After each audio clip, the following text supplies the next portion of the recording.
Catherine, the woman I married, is the love of my life. Catherine Ross was married. Since 1978, they have been dating Catherine. The legend, the voice, the mustache, Sam Elliott. He has represented quiet power and Western grit for decades. Admirers grew up listening to him ride across the dusty plains and used that deep, soothing voice to deliver hard realities. However, despite the cool cowboy persona, life hasn't always been simple. Public criticism, false death rumors, and, more recently, something much more personal have all been directed at him. An admission. To his fans, not a studio or a co-star, and many others were moved to tears by what he said. Come along as we explore the many dimensions of Sam Elliott's personal life and the poignant message he left behind. A difficult start and an unwavering dream. On August 9, 1944, Sam Elliott was born in Sacramento, California. Glennie, his mother, used to be a state diving champion. She went on to educate and instruct physical training. Henry Nelson Elliott, his father, was a specialist in predator control. One of Sam's ancestors even worked as a medic during the Battle of Sininto, and both of his parents were from El Paso, Texas. Sam's family relocated to Portland, Oregon, when he was 13. He completed his education at David Douglas High School in 1962 after spending his adolescent years there. He then enrolled at the University of Oregon to begin his undergraduate education. He attempted to study psychology and English, but he dropped out after only 2 semesters. Sam returned to Portland and enrolled in Vancouver, Washington's Clark College. Things started to change at that point. In a theater adaptation of Guys and Dolls, he portrayed Big Jewel. Because of how well he acted, the local newspaper suggested that he might pursue acting as a career. He returned to the University of Oregon after completing his 2-year program, but Sam permanently left college after his father died of a heart attack. Was altered by that moment. He lost his father when he was just 18. It was quite painful. My dad thought I was a complete idiot for wanting to be an actor, Sam revealed years later. Sam stated, even when his father told him, "You've got a snowball's chance in hell of having a career in Hollywood," Sam continued to believe. It was painful, but it pushed him forward. That motivated me. However, belief was insufficient on its own. To survive, he still had to put in a lot of effort. Building dreams with grit and cement required first picking up a shovel and then grasping a script. At first, life in Los Angeles wasn't easy. It took Sam Elliott a while to become famous. He worked in construction to pay his debts, and, ironically, he got his big break thanks to that employment. Everything changed one day while assisting a family friend with a cement job. It so occurred that the friend was an assistant director. Sam received his first experience of the film industry when he accepted his invitation to come see him on a set.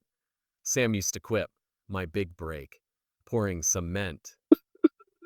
Sam received his first movie credit shortly after. Butch Cassidy and the Sundance Kid, a classic from 1969, featured it. He was a player of cards. It played a minor part. It was hardly a job at all. In truth, he was eventually on set, and Sam explained, "I had one line. It was off camera. I was just a shadow on a wall." But to him, that little part meant everything. He even had the opportunity to observe Robert Redford at work. He smiled and remarked, "That was fun." Sam began to get more opportunities after that. In the early 1970s, he made appearances on programs including Gunsmoke and Judd for the Defense.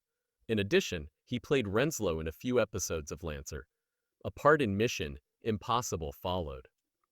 He was on a major program, but he wasn't the lead. That made a big difference. The beer commercials followed.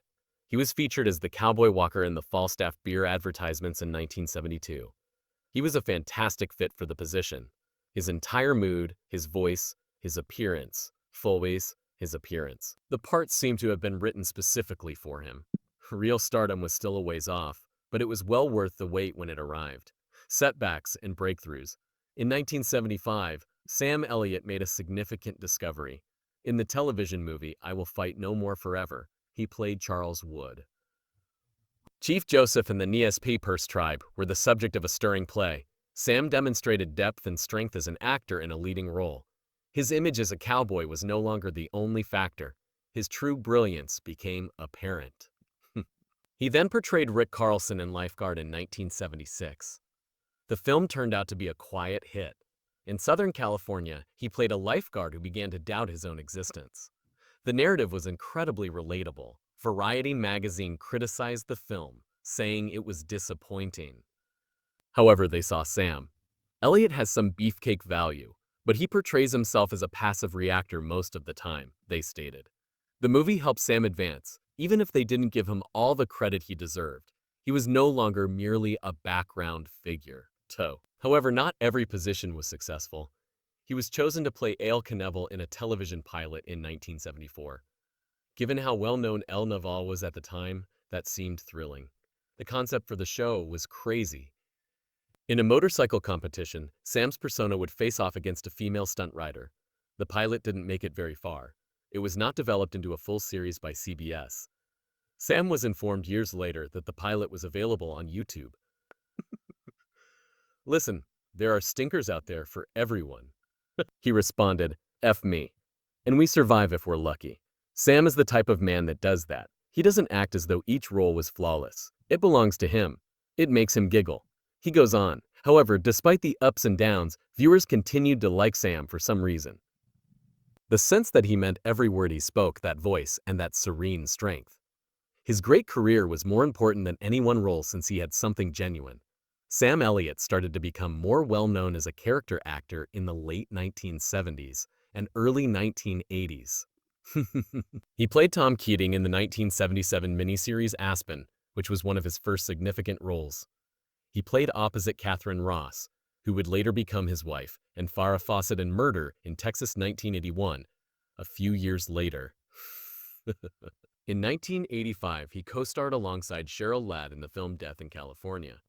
Elliott collaborated with Tom Selleck on the 1979 miniseries The Sacketts, which was adapted from Louis' novels. They were reunited in 1982's The Shadow Riders, which was likewise based on a lore story because fans adored their duo so much. Elliott's voice, appearance, and serene demeanor were ideal for these Western roles. He co-starred with Cher in Mask 1985 in a significant supporting role. Additionally, he displayed a more compassionate side as a severe yet loving father figure in Prancer 1989. He was shown to audiences in a new light. Chilly on the outside but toasty on the inside. He also appeared as a guest star on numerous TV series at this time, including Hawaii 5, Felony Squad, Gunsmoke, and Lancer. He also starred in a number of TV films. He played Wild Bill Hickok in Buffalo Girls in 1995, which was one of the major ones. Among the major ones. He played the lead in the Sam Houston movie Gone to Texas in 1986. Houston was portrayed by Elliott as a valiant warrior and astute political leader. Houston's tenure as governor, his involvement with the Cherokee Nation, and his contribution to Texas independence from Mexico were all covered in the narrative. By 1989, Elliott co-starred with Patrick Sees in the action film Roadhouse. He portrayed Sees' buddy and mentor, Wade Garrett. It was a heart-centered version of another tough man portrayal. Sam and his spouse, Catherine Ross, co-starred in the 1991 film Canager, which was adapted from a Louis L'Amour book. Fans adored the relationship, and it was a rare endeavor when they shared the screen. For Elliott, however, things were only getting hotter. He would go on to become a legend in the early 1990s with two of his most well-known film appearances. In the 1993 historical drama Gettysburg, Sam Elliott portrayed Brigadier General John Buford Ford. He also portrayed Virgil Herp in Tombstone, one of the most well-known westerns of that era, the same year. Even amid well-known performers like Val Kilmer and Kurt Russell, his composed and steady performance was noteworthy. The Big Lebowski followed in 1998. Despite having little on-screen time, Elliott had a significant influence on the movie. He portrayed the stranger, the film's narrator, who resembles a cowboy. The part will never be forgotten because of his soothing delivery and rich voice. He continued to choose powerful jobs. He played a valiant, tough soldier named Sergeant Major Basil Plumbley in the 2002 film We Were Soldiers. Additionally, he portrayed General Thaddeus Ross in the high-profile superhero movie Hulk in 2003. People remembered Elliott's character even though he didn't always play the main role. In every capacity, he contributed strength, insight, and genuine feeling. feeling. You wanted to listen to him because of his presence, and keep in mind, that was his unique quality. What followed, however, would mean a whole new generation of admirers as well as new positions. Sam Elliott as an ex-cowboy model in the 2005 film Thank You for Smoking. The twist. The twist. After years of advertising cigarettes, his character now developed lung cancer. Only someone like Elliott could carry off the serious role with its message. He provided the voice of Ben the cow in the animated film Barnyard in 2006. Even a cartoon cow sounded strong and intelligent in that distinctive accent, but it was a fun variation. Then in 2007, Elliott made his comic book movie debut as Carter Slade in Ghost Rider. In the same year, he played the heroic adventurer Leigh Scoresby in The Golden Compass. Daniel Craig, Christopher Lee, and Nicole Kidman were among the large cast members of that movie. As American Airlines chief pilot, he had a brief but stylish cameo in Up in the Air. A brief but unforgettable forgettable role. His cameo appearance as Ron Dunn, the calm, naturalistic version of Ron Swanson, will be remembered by viewers of the comedy series Parks and Recreation. Even though he didn't show up very often, Elliott made an impression. He continued to work consistently, landing a position as a football coach on draft day 2014 after doing voice work in Marmaduke 2010. In 2015, he made a significant comeback. In the romantic film I'll See You in My Dreams, Elliott featured opposite Lily Tomlin in Grandma. He appeared in Digging for Fire as well. His performance in Justified earned him the Critics' Choice Television Award for Outstanding Guest Performer in a Drama Series that same year. And that was only the start of a new era of achievement, recognition, honors, and an outspoken voice. Fans and critics started to show Sam Elliott even more affection. He co-starred with Danny Masterson and Ashton Kutcher in the Netflix series The Ranch. It reminded everyone of his greatness and brought him into the homes of younger viewers. In addition, he voiced Butch in Pixar's The Good Dinosaur and appeared in Grace and Frankie. However, it was The Hero 2017 that significantly raised awareness of him again. Elliott portrayed an elderly Western star in The Hero who had outlived his prime. It was a very personal position. For many critics and admirers, it encapsulated everything they admired in him. Elliott is perfect here, Awards Circuit wrote. The Hero has all of your favorite qualities in a one package. Later that year, he made an appearance in the outrageous movie The Man Who Killed Hitler, but Sam performed it with the same strength and seriousness as always. Then came one of his career's biggest movies. He portrayed Bradley Cooper's character's older brother, Bobby Maine. He gave a strong and passionate performance. Elliott received the National Board of Review Award for Best Supporting Actor for this performance. In addition, he received nominations for both the Screen Actors Guild Award and the Oscar. Sam stated, "I think the thing off the top of my head might be It's About Effing Time." Fans concurred when he discussed his first Academy Award nomination. He had earned that moment after working in the industry for so long. Elliott appeared in the Yellowstone prequel 1883 in 2022. He portrayed Shea Brennan, a powerful and multifaceted individual who guided a party of journeyers across hostile Western landscapes. It was a successful show. Sam's performance earned him the Screen Actors Guild Award for Best Male Performance in a Miniseries. Despite spending decades in Hollywood, Sam Elliott continued to have an influence. But beyond the cool exterior and cowboy accent was a man who had experienced many things, including things the general public never saw. A clear conscience, the truth, and the casting couch. Sam Elliott talked about his personal experiences on the casting couch in the 1980s, something that few male actors do. He added, "You cannot believe the casting couch stories. I can tell you the cliches are all true." In an interview with the Dayton Daily News in 1980, Elliott disclosed that he had been approached by both men and women in the industry, and each time he declined, they approached him again.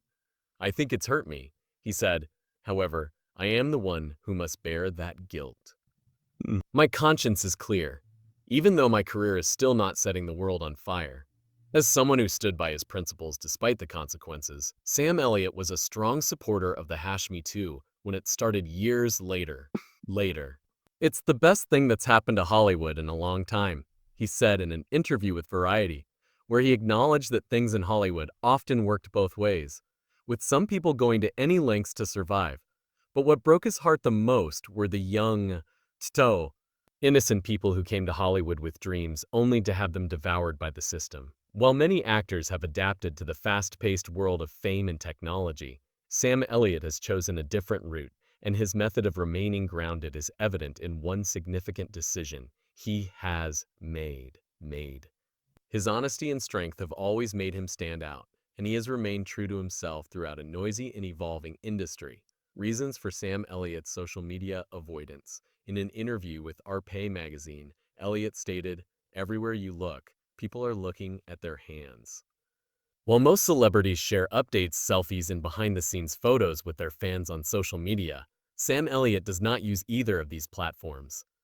Everybody's face is illuminated by their phone in restaurants, making it feel like you're sitting in a patch of jack-o'-lanterns. Well, no one can relate to one another. That's why he decides to avoid it. He likes genuine relationships. He prefers in-person conversations over screen time. And his fame hasn't been harmed in the least. He is still recognizable. However, his voice is typically what people notice first, not his features. Fidico. Before anything else, they recognize my voice. He claimed that he was aware of his unique voice from an early age.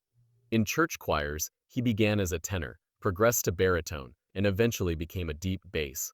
At that moment, I realized that my voice would be my tool. His voice has become his signature, deep and serene. He also has a method for avoiding notice, he remarked. Now, if I want to hide, I just keep my mouth shut. However, people talk about more than just that voice. His marriage to his wife, which has endured for decades, is another topic of discussion. A tale of love that began with a quiet look. Sam Elliott had a little part in the movie back in 1969. He only appeared in a bar scene as a background extra. However, a significant event took place on that set. It was the first time he saw Catherine Ross, an actress.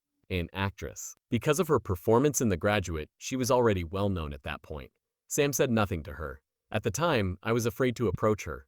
She was the starring lady, he remarked. As an extra, I was exalted. They were reunited by fate nearly 10 years later. This time, they co-starred in the 1978 movie The Legacy. They eventually started talking and getting to know one another at that point. It wasn't easy, though. Ross was still wed to her fourth husband at the time. She married Sam Elliott in 1984, 5 years after their 1979 divorce. They had a close relationship from the start. In reality, Elliott was on his honeymoon with Ross when the offer for Mask arrived, so he nearly declined. Their marriage has endured throughout the years, which is uncommon in Hollywood. At one point, Elliott revealed the key to their enduring romance. Key to their enduring romance. We strive to be together, but we also share a shared sensibility. You don't ignore the saint, you work past it. That's how partnerships endure. The tale of Sam and Catherine demonstrates that true love requires work. The wonderful times aren't all that matters. So, it's about supporting one another, no matter what. However, Sam Elliott has remained loyal to himself despite having a solid marriage, a lengthy career, and a voice that everyone recognizes. He never wanted money. The work was always the focus, doing it for the right reasons, money and movies. Sam Elliott has established a respected reputation in Hollywood after more than 50 years in the business. He has appeared in innumerable TV series and movies. He has received honors, and he has earned a respectable living. Elliott is estimated to be worth $20 million based on celebrity net worth. However, it was never the purpose. He was unambiguous in an interview with The Guardian. I've never worked for pay. For him, it all comes down to the narrative, the prose, and the passion of the part. According to him, it's not about working for pay. What's on the page is important. He has appeared in certain movies that not many people saw as a result of such mentality, but he has no regrets about it. He is pleased with the decisions he made. Sam isn't overly preoccupied with his legacy either. He doesn't care what people think of him in the future. He cares about who he's working with and how he feels at the moment. It's all about having fun, he remarked. And you're approaching things incorrectly if you can't enjoy it. He then included a statement that encapsulates his perspective on the highs and lows of acting in life. You can occasionally eat the procedure. The process can consume you at times. Sam Elliott's true self is revealed in these words. a man who values integrity, diligence, and maintaining his sense of reality. He is not a follower of the masses. He doesn't seek notoriety. He also never lost sight of his origins, avoiding social media, making fun of mustache memes, or declining opportunities that don't feel right are among examples.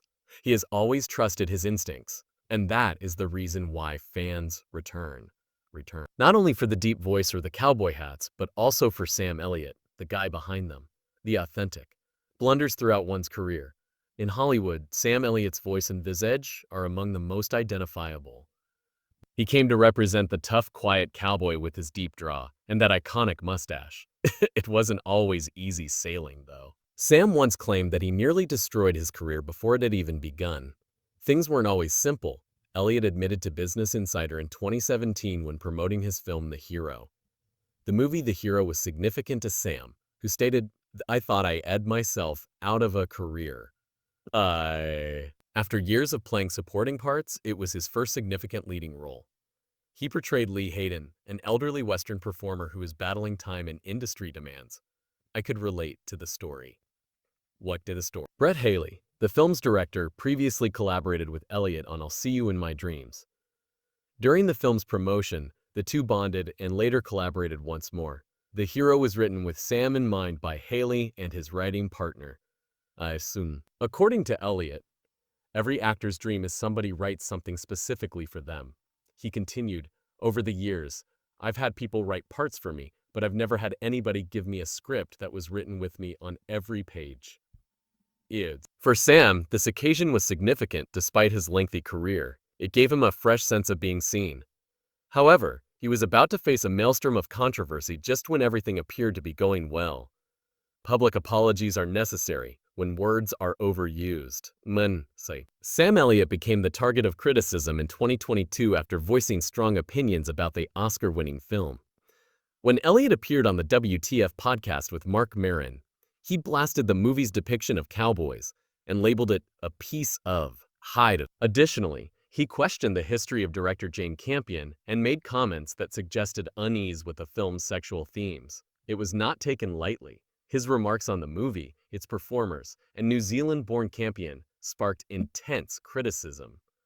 Later, Campion retaliated, accusing Elliott of having homophobic, xenophobic, and sexist attitudes. Without mentioning Sam, Benedict Cumberbatch, who acted in the movie, replied, "He's not a cowboy, he's an actor." He discussed the issue of presuming that everyone must have a typical or heterosexual existence based just on their background or occupation. Sam Elliott acknowledged that he was wrong after all of this. He apologized during a Deadline event. "I didn't say it very clearly, I feel terrible about the things I said that hurt people," he stated. In addition, he apologized directly to the Dogcast, saying, "The gay community has been incredible to me throughout my entire career. Friends on every level and every job. I'm sorry I hurt any of those friends and anyone else by the words I used," he remarked. Brilliant actors all. Sam acknowledged that he had been attempting to discuss the film but had struggled to articulate his thoughts clearly. And in particular, Benedict Cumberbatch. "I can only say that I'm sorry, and I am." Even though he apologized late, it was genuine. As though one issue wasn't enough, the internet was inundated with even more startling content. A claim that he had passed away. The viral fictitious death. The news that Sam Elliott had died went viral on social media in August 2023. Fans around were astonished by the news. YouTube videos with titles like "Sam Elliott Tribute" and "Sam Elliott's Final Farewell on His Deathbed 10 Minutes Ago" were available. Even his birth year, 1944, was displayed next to 2023 in thumbnails, implying that he had passed away. The videos became viral very fast. Confusion was exacerbated when someone suggested, "Let's keep the legacy of Sam Elliott alive and kicking." Not just YouTube was the source of these false death claims. They also appeared on Facebook and Twitter. None of the major news outlets made any comment, but some people thought it was true and others doubted it. The report was untrue, which is why. And Sam Elliott was still alive. The rumors originated from dubious YouTube channels with a track record of disseminating false information, such as Ripples in Time and Celebi Breaking News. Fake death movies of other celebrities, such as Mike Tyson, had also been posted by these same networks. The story was taken up by certain websites, such as Sportskia and The Sun, although no actual source was provided. Even one of their statements was obviously lifted from prior frauds. Prior frauds. He now adds his name to the long list of famous people who have fallen for this scam. He is still living and doing well. Don't trust everything you see online. This line had previously been used in lies about other famous people, word for word. For word. Some of the content was also produced by Media Mass, a website that is notorious for disseminating false information. Sam had experienced it previously as well. A similar allegation circulated online back in 2019 that he had died quietly while sleeping. However, Sam Elliott is still alive in spite of all these untrue allegations. In actuality, he is still alive and employed. Get back to work.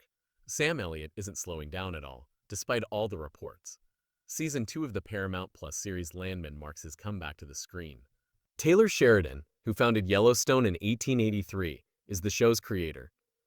Sam and Sheridan had already collaborated in 1883 on the role of Shea Brennan, a cowboy with a tragic past who assists in guiding settlers over the plains.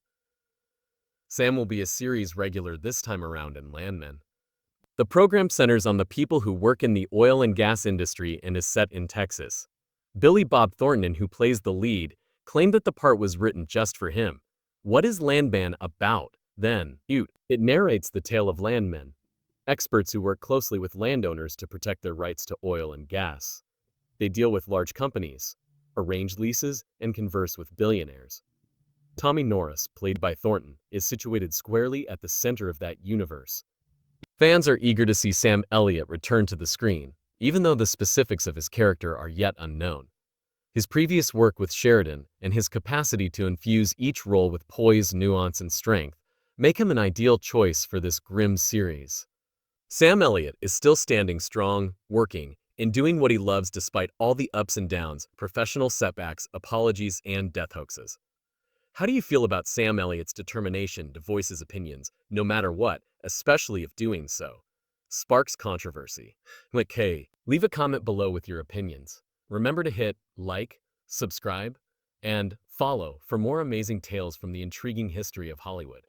I'll see you later.